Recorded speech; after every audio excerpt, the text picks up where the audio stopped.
Well, hello, everybody. This is Tim Green with Rattle Magazine. Welcome to the Critique of the Week for Friday, October 31st. Happy Halloween to everybody out there. Over on, let me see if I can fix this really quick. Yeah, okay. So over on Facebook, I forgot to add the title and stuff. Let me add that as we're waiting for everybody to come in. Can I save it? Okay, you can still edit even after you start the stream, which is good because in the past it was very glitchy. So maybe the new Facebook system is a little bit better than what it used to be. Let's see. Yeah. Okay. Yeah, so we're good to go.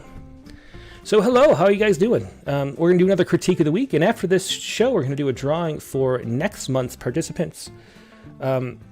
We have a new, if you didn't see it yet, on Submittable, we have a category just for the critique of the week, and we'll be using that every time, which makes it much easier for me. I don't have to hunt people down. We used to do it in the comments section of Facebook, and now I just have everybody's contact information right there. I'll send you like an acceptance note, and you have your poems already sent, and I already know whether or not you want it deleted or saved after the fact.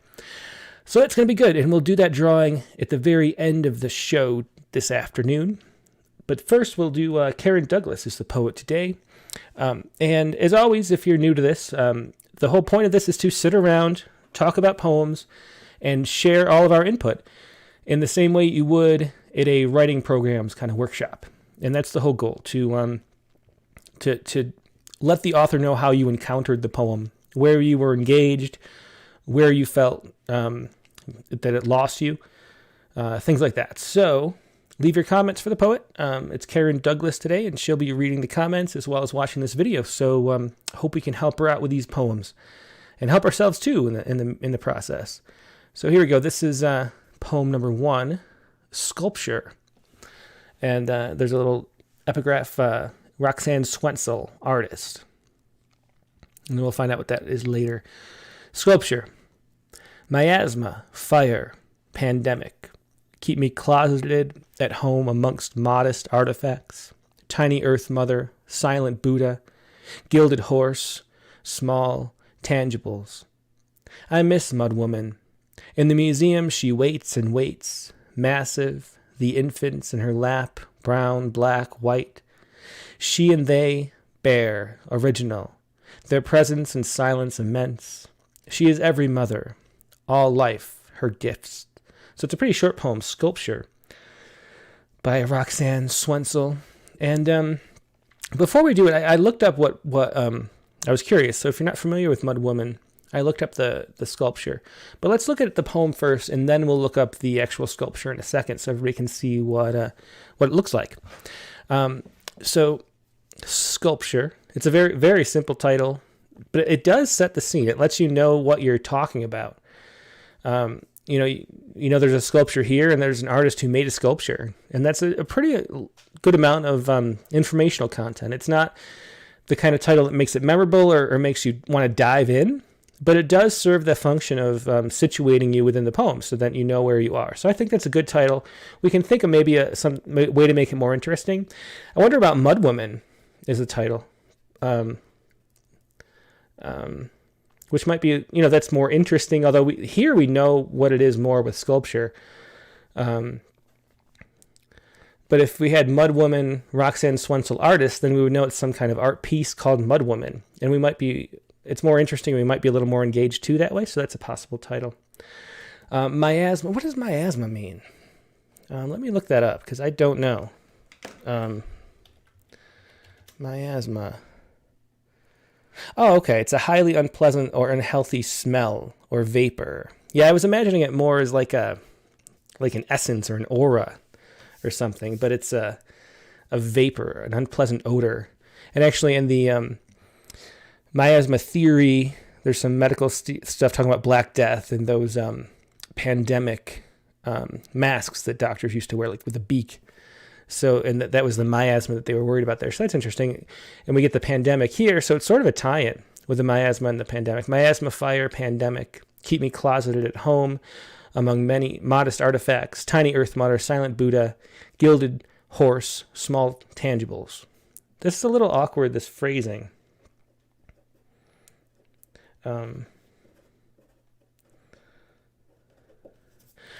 The gilded horse, small tangibles. I trip over that a little bit.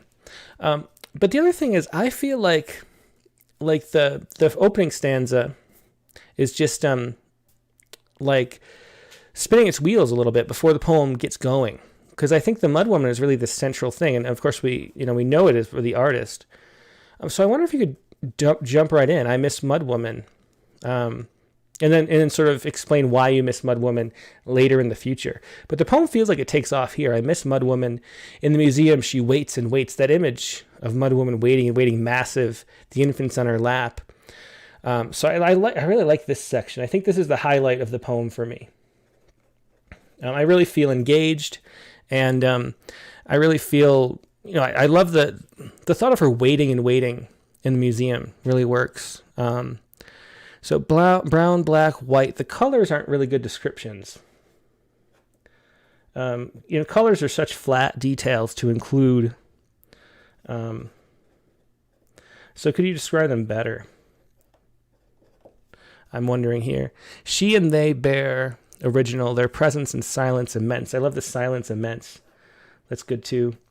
She's every mother, all life her gifts. Let me show you Mud Woman here so you can see what painting or what sculpture we're talking about. This is Mud Woman by Roxanne Swansell. It's at the I think it said it was in the Denver History Museum, but that's Mud Woman there.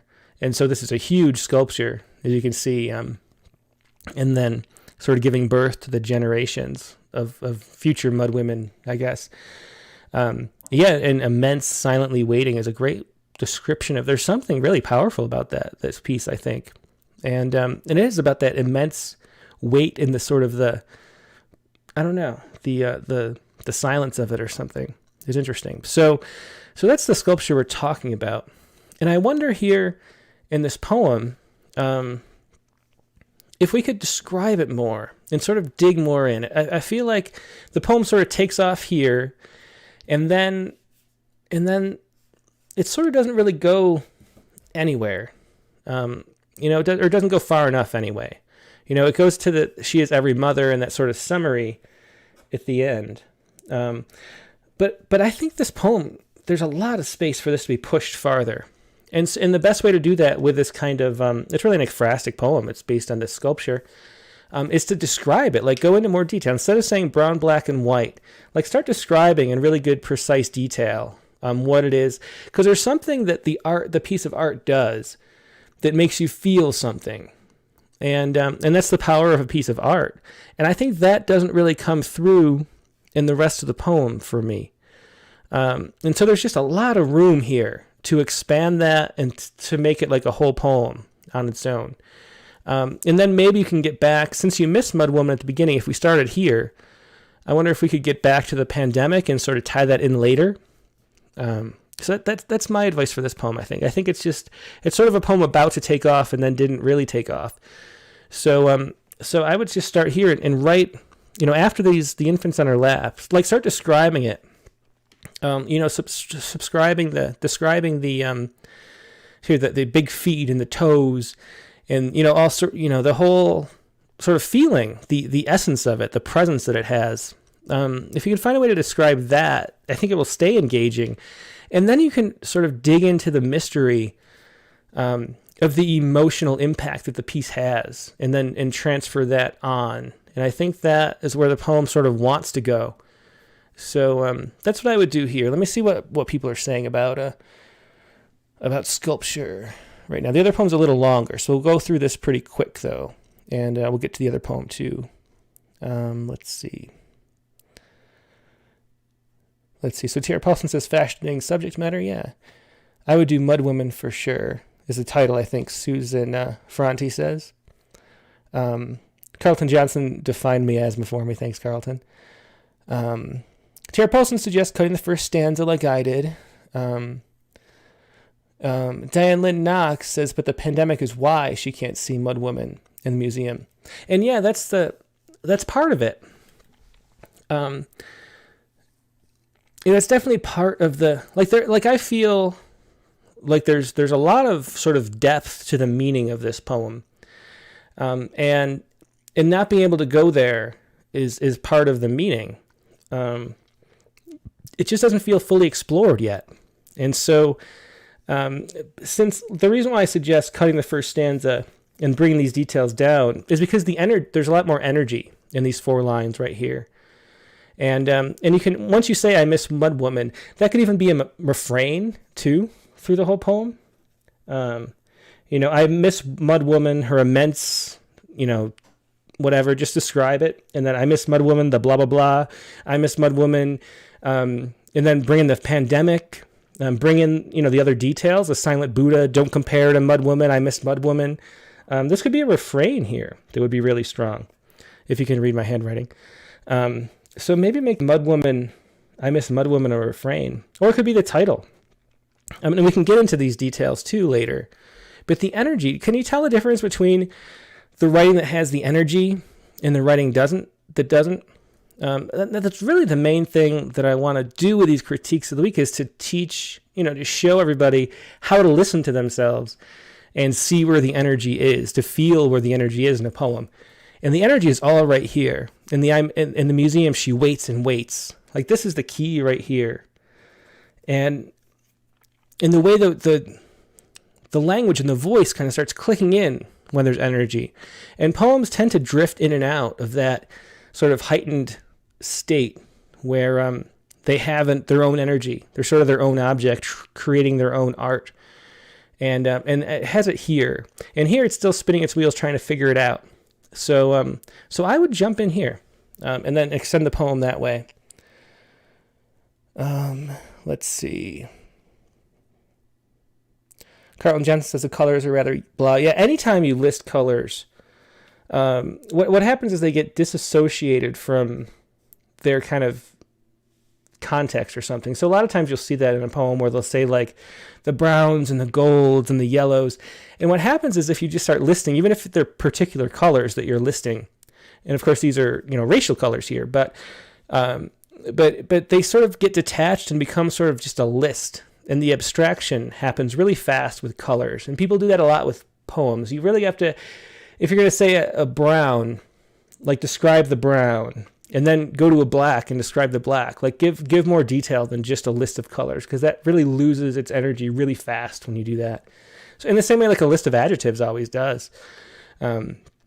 Adjectives are useful, but they're sort of the weakest way to describe something, and that's why, because they kind of, I don't know, they lose their sort of physicalness when you start to have too many. Okay, let's see. T.R. Paulson says, but does this need to be this is Diane responding to T.R. Paulson. She says, but does this need to be a pandemic poem? I can't decide. I'm not sure if it needs to be a pandemic poem, but there's something about missing the Mud Woman. The heart of it is missing. We might not need to know why. I mean, you could miss it because you moved away from where it was, or maybe it left the museum. I'm not sure.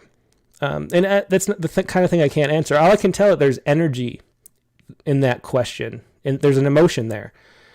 Does it matter the reason why? I'm not really sure, but that's what we have to explore through the poem and develop more. And James Cicillo says, more description so we experience Mud Woman without looking her up. Yeah, that's what I was really getting at. Thanks for putting it that clearly, James. Let's see. Mary Ellen Carr says, I think you could tie the civil unrest and Black Lives Matter protests to the children. I think so, for sure, if you want to go in that direction with the poem. If that's where the emotional energy that's here is actually taking you, then that's definitely where you should go with it. Let's see. Yeah. Okay, I think that's... Let me go over YouTube. Let's see. Sally D, I think that's Sally Dunn, says, I'd like to see how she feels when she looks at Mud Woman. And that's the kind of thing, like describing it and then describing how you feel looking at it and your interactions with it in the past. But there's just so much fuel here that could be used. And it really sort of, leaves a little early. Like, I mean, there's just so much more to say. Kathy Gibbons here suggests maybe some reference to Mudwoman being the writer's mother too, which is an interesting way to go too. When we have this, the infants in her lap. She's every mother. She's my mother too. Yeah, or she's me. She's my mother too, possibly. Let's see. Or Sinister Spital says, or use a metaphor to describe the color. Yeah, like a metaphor is a better way to describe colors like that for sure. Okay, I think that we're done with this poem. We'll look at the other one, which is a little longer too. It has more details. And so Hege Jacobson Lepre over here says, if this is a pandemic poem, it strikes me that the physical closeness of Mudwoman to the children is an extreme contrast to physical distancing. And yeah, that's definitely a good possibility for where to go with that when you're sort of mining. There's always sort of, a poem is some sort of feeling that's inarticulated, some sort of knowledge that's like deep in your brain that you're trying to come out. And there's something there. Is it about the pandemic and social distancing? Is it about racial justice? Is it about missing your own mother? There are a lot of possibilities here. And you just have to sort of mine into there and see where that energy is coming from. And that's the key to this poem. Sharon Ferrante says, instead of the colors, just say the infants in her lap uncloaked. That's interesting. Okay, let's move on to the next poem here. This was Sculpture by Karen Douglas, a poem with a lot of potential places to go. And let's look at this. This is Lessons from Trees. Spilling fresh words onto paper like a white pine shedding pollen. I'm writing on pulpwood, the stench of a paper mill, fear of overloaded log trucks on narrow roads, raised in a paper economy. I can't resist a clean white page. Today I'm deep in a book about a cut paper artist who, in the reign of George III, made her own paper from fabric. How to get at the meaning of what began as papyrus, vellum, parchment. Paper includes cardboard, its heft and brown boredom waiting to be filled, like the thin lines waiting for me. I do not dwell on sawdust, chainsaws, pine beetle, damage, or forest fires. Only the welcoming page, waiting for my fears and triumphs. But, rock, paper, scissors, a stranger's face is not mine to scribble on. That is the other poem, Lessons from Trees. A stranger's face is not mine to scribble on. Interesting. So this poem has a lot more of what was sort of missing in the last poem, which was more detail. And it sort of continues on in a way that was missing from the other poem. So Lessons from Trees, an interesting title. It makes me curious what the lessons are, which is a function for a title. And then we know that we're talking about trees, so it's a good functional title again. Spilling fresh words onto paper like a white pine shedding pollen. I'm writing on pulpwood. So I think there's something about spilling fresh words onto paper as a start. I don't think that's a good opening. I would just cut. Because spilling fresh words is a kind of phrase that you see in a lot of sort of, early on poetry. Anytime you're spilling words, I don't know, it's just, it's sort of, a cliche is not really the right word, but it's sort of a trite subject to talk about. But then when we get to the white pollen, or the white pine shedding pollen, it's interesting again. So if you just start off, you cut that out, I think it works fine. This would be capital L. But like a white pine shedding pollen, I'm writing on pulpwood. And then you got that great sounds too. Like a white pine shedding pollen, I'm writing on pulpwood. Those two great. So if this was the beginning, I think it's a really good opening. And one of the things you want to do in an opening, is that how you spell opening, or are there two N's? God, I'm a terrible editor. Are there two N's in opening? I don't know. But what you want to do with an opening, the sort of first thing that a reader's picking up on subconsciously is whether or not you are a quality writer and know how to write. And when you're reading something, You're sort of taking your sort of mind and soul into somebody else's hands, and you're becoming the medium for the voice that's being written on the page. And so having confidence that the author knows what they're doing and is like a skillful dance partner or something, to put it a different way, really means a lot, and then lets you engage with the poem much more openly. And starting out here with these really beautiful sounds, like a white pine shedding pollen, I'm writing on pulpwood, those peas, and even just the rhythm of that is really musical and strong. And so starting out that way, I'm engaged and really liking this poem. The stench of a paper mill, fear of overloaded log trucks on narrow roads. I'm not sure about the fear, because it's disembodied, and so it doesn't really have any connection. So like who's afraid? Is it the speaker afraid? So I'm not sure. So I would cut that. I don't know why you need it. So I'm writing on pulpwood, the stench of a paper mill, overloaded log trucks on narrow roads. You can just imagine this sort of scene playing out. Raised in a paper economy, I cannot resist a clean white page. I'm not sure. This sort of goes back to the beginning, which loses energy. So I think somehow this transition isn't working. I find the details about the paper much more interesting than sort of the editorializing about it. So I cannot resist a clean white page. Is there a way you could say that works a little better? Like maybe if it was a passive voice instead of I cannot resist a clean white page, maybe if it was just like the irresistibility of a clean white page, although that doesn't sound right. But if you said that and sort of left it a little more, distanced from the I, that might work still. Okay. And then you can shift, though. That's fine. Today I'm deep in a book. And so this is like a time shift, too. We're sort of like lost in the thoughts. Then we get the actual, oh, here I am. And I think that works. So I think we can be sort of lost in the thoughts and just seeing the images and letting it be like the irresistibility, there's got to be a better word for that, of a clean white page. But then we shift, and today I'm deep in a book about a cut paper artist who, in the reign of George III, made her own paper from fabric, which interesting details. And again, there's a good rhythm there. There's an energy there too. Like we were talking about energy before.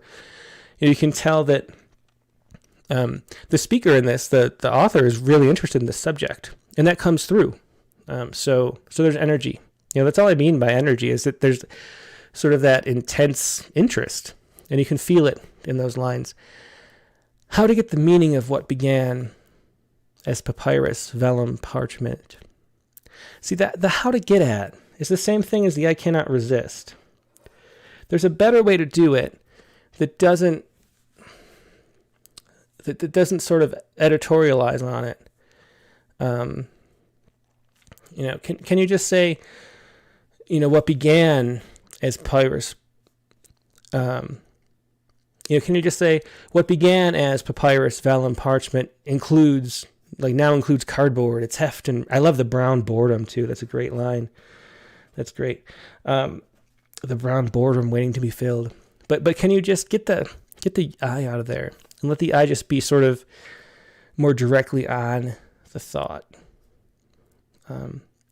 Like the thin line, and again, the thin line's waiting for me. Every time it gets back to this, I'm trying to think how to explain what feels off about that to me. But it feels like it's not where the interest really is. I guess that's another way to put it. Like that the blank page is waiting for me and I'm writing a poem. It just isn't as interesting as the other stuff. And it's not, you can tell that it's not the thing that really compels the poem. It almost feels like the poem wanted to be something, I'm sort of pushing its way out. And then, the author wanted it to be about this topic of writing on a white page. But it's really about something deeper than that. And maybe the history of things that are written on paper. Like there's something bigger than just the author sitting here with a blank face, a blank space to fill with words, I do not dwell on sawdust, chainsaws, pine beetle damage. See, these are just great images and things. Only on the welcoming page, waiting for my fears and triumphs. See, every time it goes back to this, it just loses its energy.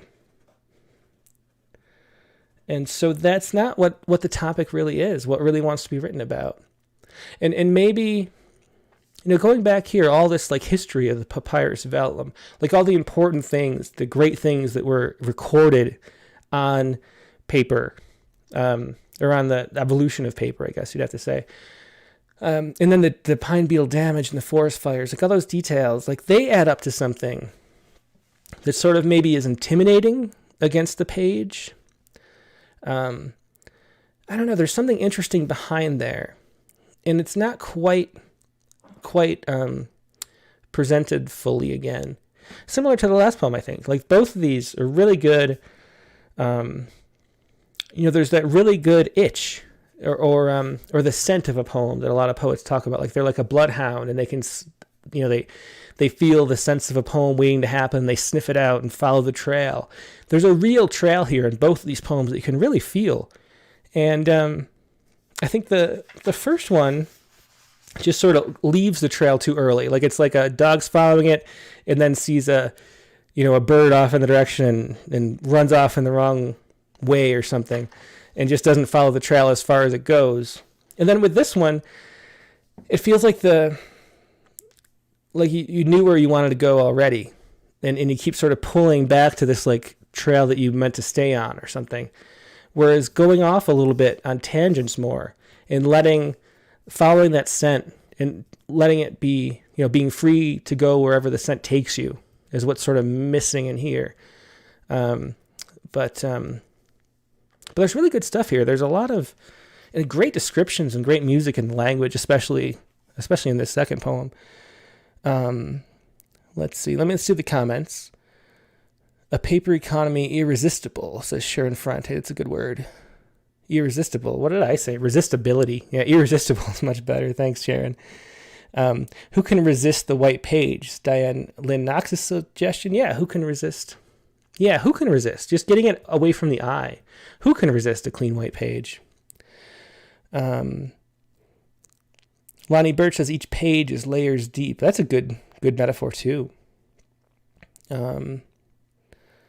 Let's see. Just scrolling up. I was talking a long time, so there's a lot of comments going back. But Carlton Johnson points out the nice alliteration. Yeah, the pulpwood, paper, pollen, page. One end in opening, says Sharon. Thanks so much. I just couldn't tell. Spilling words overused, says Carlton Johnson. The other thing, James Cecilla says, interesting exploration of what lies beyond paper that we write on.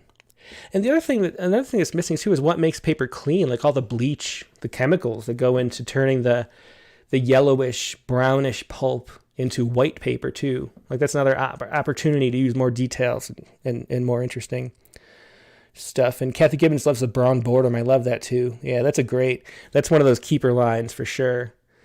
That the cardboard's brown boredom waiting to be filled. Yeah, I love that. Let's see. Try to read some other comments here.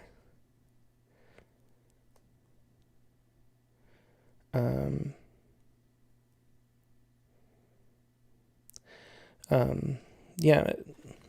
Let's see. The comments aren't nesting right now, so I'm not sure who's replying to who. Poem has personality. Don't be afraid to let it become what it wants to be, says Sean Hines.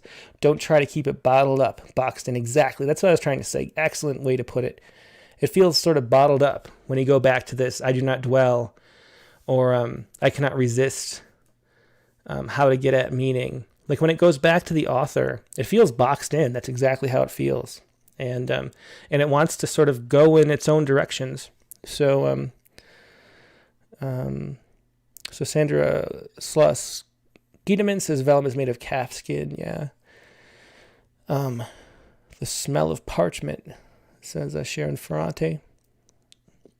Let me look over on YouTube. Let's see. Sally Dunn, or Sally D, I should say. I'm not sure if that's Sally Dunn. She says, what is the lesson of trees? Is that where the poem is? Yeah, that's a great question, Sally. That's kind of lessons from trees. It seems like there's more of a lesson here that's shown. And of course, that tries to get through with the a stranger's face is not mine to scribble on.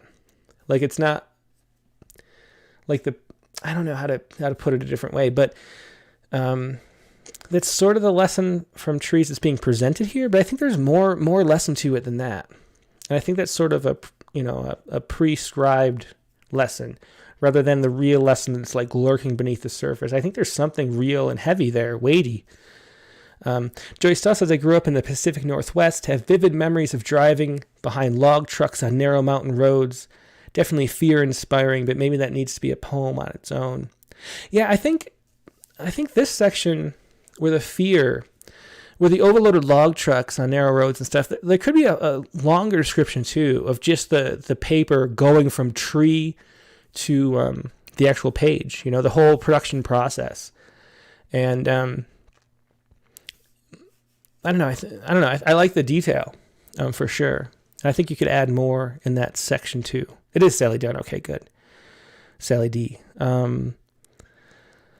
Let's see. Okay, I think that might be all of the comments, but we have a lot of really two, good sort of almost ready poems here. There's places to go for each. I think the hardest thing to come across with a poem is to actually like figure out what the poem wants to be, or like find a place where art wants to happen. And both these poems have that going for them. There's like something deep and emotionally meaningful in both of these, in the Mud Woman, the I Miss the Mud Woman, and that history of paper. So these are both interesting poems. So thanks for sharing these, Karen Douglas, and I hope this was helpful. And thanks to everybody for your comments here. Now, we're going to do the drawing. And let me go to random.org. So I think 35 people it was had entered so far. If you want to do it for next month, you can just go to rattle.submittable.com, and you'll see on the big list, there's the critique of the week category with all the instructions there. As long as you enter once, you're in the drawing. So you don't have to worry about entering multiple times or every month. Just enter once. If you don't want to participate anymore in the future, just withdraw so that other people have the opportunity for the drawing. So let's go to random.org. Here's my screen view. This is random. I love random.org. It's very useful in many different ways. There's different ways to use randomness. And but here we go. This is I pasted in the names from its last name first. You'll notice from Submittable. And then I go over to Go and click the randomize button. And there you go. It is Cyaned Karu, Pervin Saket, Ra Arayal, and Olivia Cotton. So those are going to be the next 4 people. Oh, Lisa Allison was one past the thing last time, but we'll get her. We'll get everybody eventually. There's Sharon Ferrantes here. I see some other names down farther that are here. James Cicillo. Oh, poor James was the very last. But we'll get to you too, James. Next month, you'll probably be up at the top. Carlton Johnson's there. All right, so those are the next ones. It's Olivia, Ra, Pervin, and Cyaned. And those will be November's Ekphrastic Challenge participants. So I'll let you all know through Submittable. And you already submit poems, so it makes it really easy for me. So I like this system a lot better. Now, coming up, we, of course, as always, have the Poets Respond live show this Sunday, noon Eastern Time, 9 a.m. Pacific. It's an open mic for all of your poems that are related to current events. So if you'd like to submit to Poets Respond, of course, do it by midnight tonight for possible publication on Sunday. And we publish one poem on Sunday, but anything else you want to share that's about current events, you can share at Poets Respond Live. Just like right here, we can call you up. You can call in over the phone or Skype. It's a lot of fun. We do it for about an hour, maybe 45 minutes every Sunday. So join us then. Now, next week's guest on the Rattlecast is going to be a non-live show. I should have put like some not actually live sign on this graphic. But this is the conversation with Jan Beatty that I did in June. This is actually election night in the United States, Tuesday, November 3rd. And I think I don't really want to host an election show, and I don't want to have the election distracting from anybody's show. So Jan Beatty will re-air, well, not re-air, will air for the first time the actual video of the interview that appears in Rattle number 69 this fall. It's a great interview. She talks a lot about being an adopted child, and the whole story about finding her birth father is fascinating. She talks about poetry. She worked as a waitress for a long time. The tribute in this issue this fall is service workers, and she talks about how that was beneficial to her writing early on, stuff like that. So it's a really interesting conversation with Jan Beatty. Looking forward to watching that, and you can of course tune in live and watch it with other people and share your comments as it goes. Flip back and forth between that and election results if you want. That's what we're going to be doing, but I don't want to have to set up a whole show at the same time. So hope to see you then, Tuesday, November 3rd. And in the meantime, have a great weekend. Maybe I'll see you Sunday. Goodbye.